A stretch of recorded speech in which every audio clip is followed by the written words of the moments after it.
Olá, pessoal, sejam bem-vindos ao nosso Fórum de Práticas do Cuidar 2. E hoje a gente vai estar falando sobre a correção dos fóruns das atividades propostas nesse segundo bimestre. Então, o primeiro fórum, relacionado ao dia 18 e 19 de maio, a ProSimpli vai estar falando de duas datas quando se relacionar a segunda e terça, porque o matutino é um horário e o noturno é outro, ok? É uma data e o noturno é outro. Primeiro, então, era um estudo de caso, o caso falava da pediatria, do Matheus, 11 anos, terceiro dia de internação por apendicectomia supurada, com peritonite, daí tinha os dados dele dos sinais vitais e tinha uma anotação de enfermagem a cada horário, O que a Pro pedia? Para vocês elaborarem o relatório e a evolução. Qual que é a maior diferença, O relatório não vai ter dados do exame físico, pode ser realizado pelo técnico ou pelo enfermeiro. Já a evolução, a gente tem a presença do exame físico e é necessário ser realizado pelo profissional enfermeiro. A gente faz um a cada 24 horas. Já o relatório normalmente é um por período, ok? Então, olha o exemplo. Botar data, hora, M, 11 anos. Terceiro dia de internação por apendicectomia supurada com peritonite, porque foi o diagnóstico de internação, o tempo dele que ele estava internado. Como ele está? Calmo, hipoativo, choroso, corado, hidratado. Punção venosa por catéter plástico em fossa anticubital, local sem sinais flogísticos, baixa saturação, hipotência e os demais sinais vitais estáveis. Dieta por via oral com pequena aceitação, diurese presente cor amarelo claro e evacuações ausentes. Encaminhado para o banho de aspersão de cadeira e demais cuidados de enfermagem, realizado curativo aberto em ferida operatória com soro fisiológico 09, local sem presença de exudato e sinais logísticos. Queixa-se de dor, que foi uma queixa ao final ali das anotações. Lembrar sempre de fazer um espaço, colocar o nome de vocês e o número do Corém. Já na evolução, a gente vai usar alguns termos que dão a impressão de continuidade, Segue, mantém, conforme, ok? Então, a diferença aqui ele segue calmo, ele mantém punção, e o grande diferencial da evolução ao exame físico, 2 pontos, Ele evolui, corado, hidratado, e apresenta cárie significativa em dente incisivo, eupneico, com tórax simétricos e murmúrios vesiculares presentes, hipotenso, bolhas cardíacas regulares e normofonéticas, com boa perfusão periférica e tempo de circulação menor que 2 segundos. Baixa saturação, abdômen plano, semi-distendido, Ele fez um procedimento cirúrgico, eliminando os flatos, que é muito bom, e ruídos hidroaéreos presentes. Daí ele segue com a dieta via oral, com pequena aceitação, Ele está ainda meio queixoso, diurese, e assim a gente mantém o final parecido, similar ao relatório, ok? Queixa-se de dor e mantém prescrição de horário para dor, ok? Aí a Pro também colocou 2 casos extras, tá? Um relacionado à Fabíola, de 67 anos, que estava com hipertensão arterial e diabetes descompensada. Aqui está o relatório e a evolução da Fabíola. A Pro deixou esses slides disponíveis no estúdio para vocês verem junto com o de vocês. E o caso da puérpera, da Fernanda, de 28 anos, que também era um caso mais simplesinho, que eu dei extra para vocês fazerem, o relatório e a evolução. Tudo bem? O caso de ostomia, daí já no fórum do dia 25 e 26. Então, a gente tinha um estudo de caso, em relação a uma paciente que tinha que realizar aí um procedimento, tinha que fazer uma cirurgia, e eu pedia primeiro o quê? Os problemas de enfermagem que você identificou. Então, a Pro já vai mostrar direto aqui com os problemas, ó. A PS, 38 anos, branca, casada, 2 filhos, do lar, segundo grau incompleto, brasileira, admitida neste serviço com fortes dores abdominais e distensão abdominal, problema de enfermagem. É acompanhado pelo gastro, pois apresenta doença de Crohn. No ano passado, realizou 2 cirurgias de ressecção do intestino, porém a mesma continua apresentando a formativa da doença, Mesmo com o tratamento medicamentoso, Quer dizer o quê, então? Que ela ainda está tendo inflamações em alguma parte do trato gastrointestinal dela. Então, ela está internada para quê? Para uma ileostomia temporária, ou seja, vão fazer um estoma no ilho para manter ou para tentar restabelecer a integridade do trânsito intestinal, ou seja, deixar o resto do intestino delgado e intestino grosso sem atividade relacionada à digestão para tentar entrar em remissão da doença. Segue lúcida, orientada no tempo e no espaço, cooperante. Olha aqui, hipocorada, hipoidratada, aparência emagrecida, né? Eupneica, normocárdica, olha, baixo peso, né? Tá com baixo peso, provavelmente, segundo o MC. E febril, né? Tórax simétrico, os murmúrios vesiculares presentes, abdômen tenso, distendido, olha, dolorosa palpação, outro problema de enfermagem. Evacuações ausentes, porém refere sangramentos frequentes, decorrente aí da doença, né? Cor vermelho vivo, região anal em moderada quantidade. Diurese presente, cor amarelo claro, não é tabagista dentilista, esposo presente cooperante, realizado um acesso venoso periférico no membro superior direito.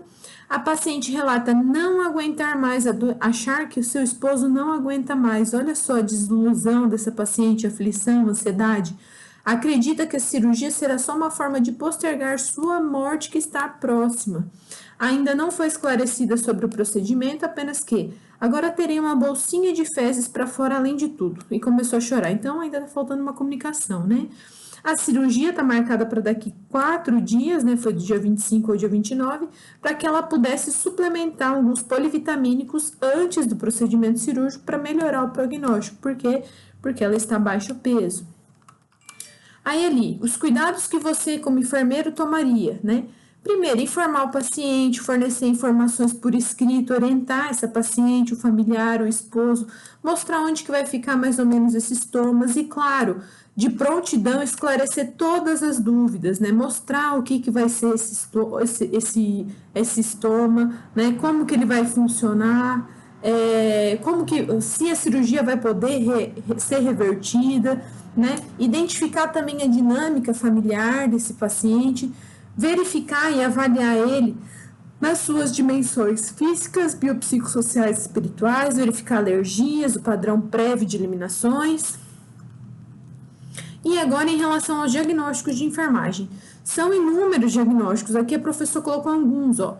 Volume de líquidos deficiente, enfrentamento ineficaz, ela está super sensibilizada, constipação, o que eu não considero é risco de constipação, porque ela já está constipada, né?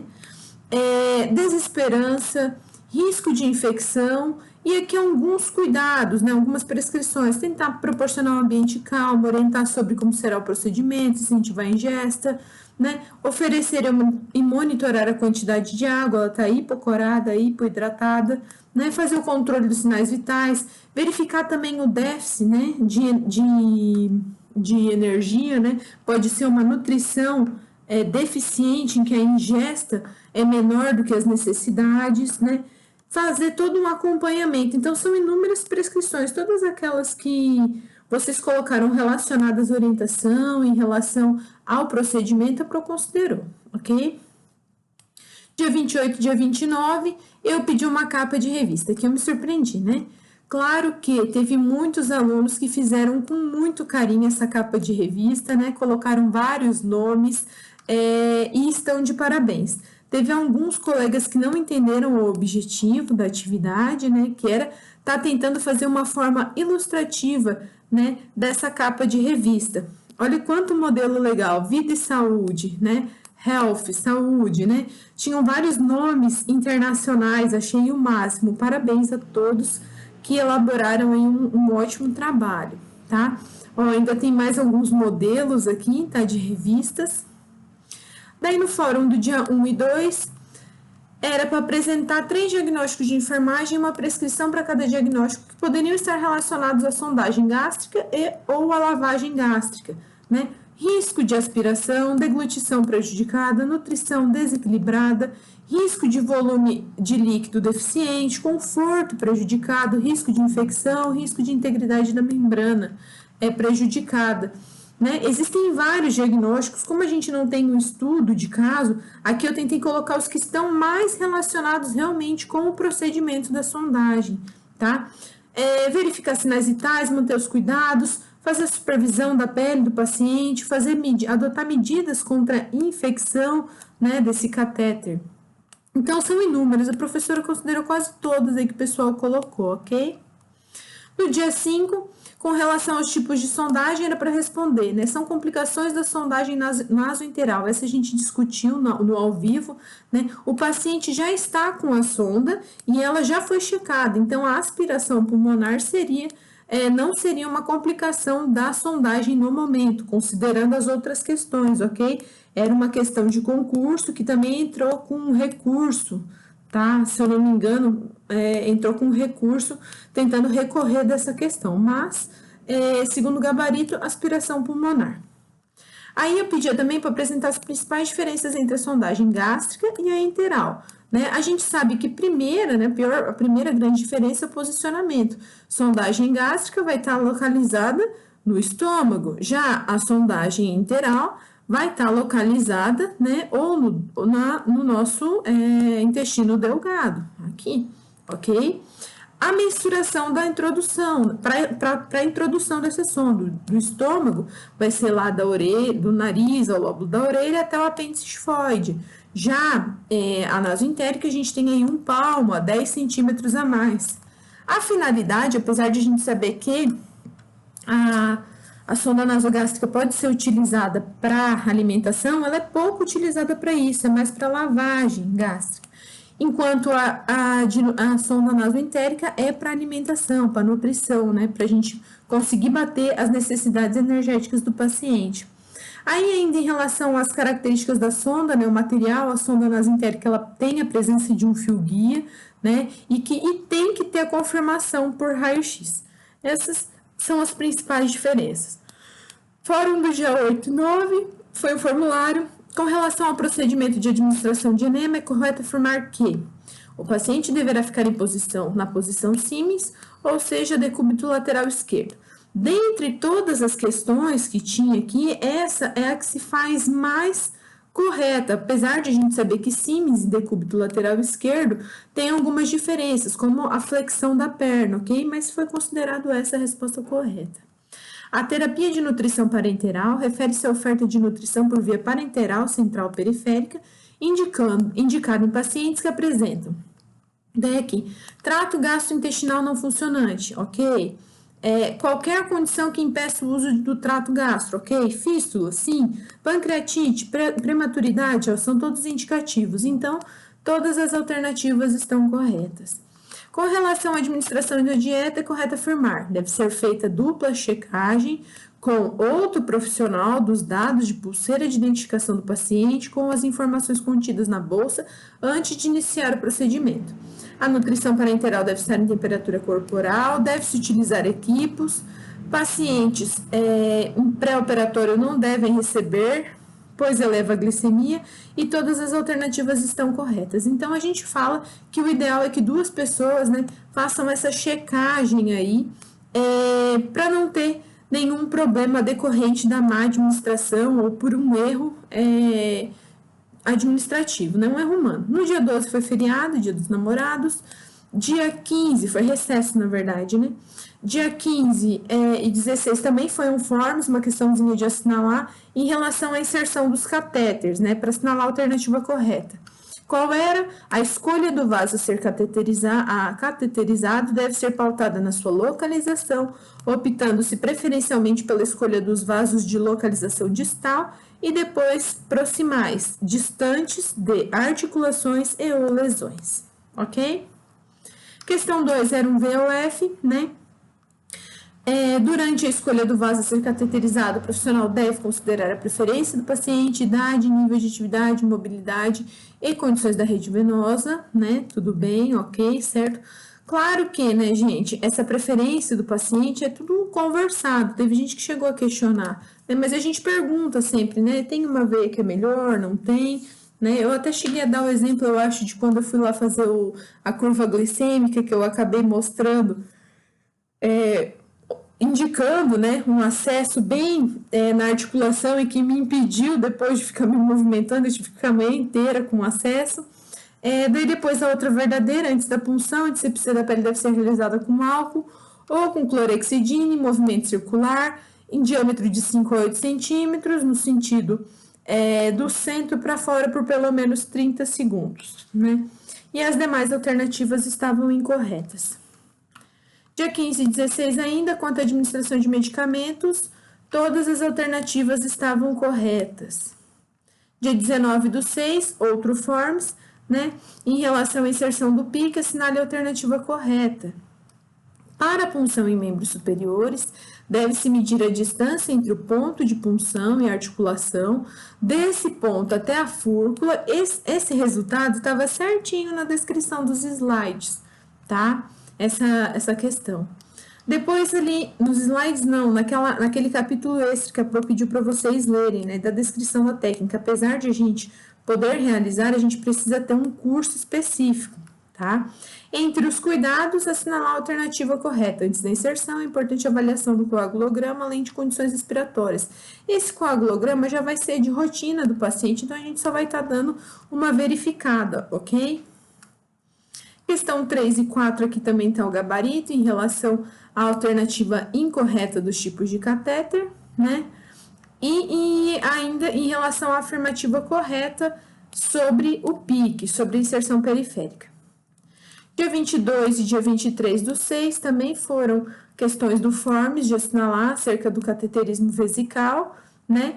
Era para assinalar as alternativas corretas, né? As alternativas 1, 2 e 4 estavam corretas, 1, 2 e 4. Por exemplo, não há indicação de troca de área do coletor, tá? Questão 2, essa a gente também discutiu bastante nos ao vivos, né? Em relação à sondagem vesical, era correto afirmar que não existe um intervalo ideal preconizado para a troca da sonda, mas recomenda-se sua retirada precocemente, isso mesmo.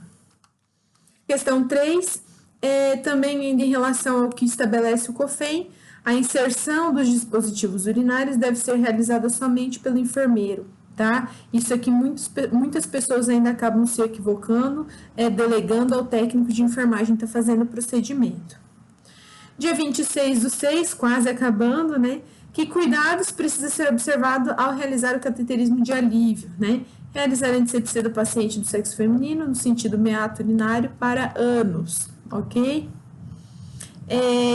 Observe as alternativas, era para assinalar um VOF. O sistema de drenagem pode ser aberto ou fechado, dependendo da recomendação médica. Devendo ser trocado a cada vez que for manipulado? Não, né? Não precisa, falso.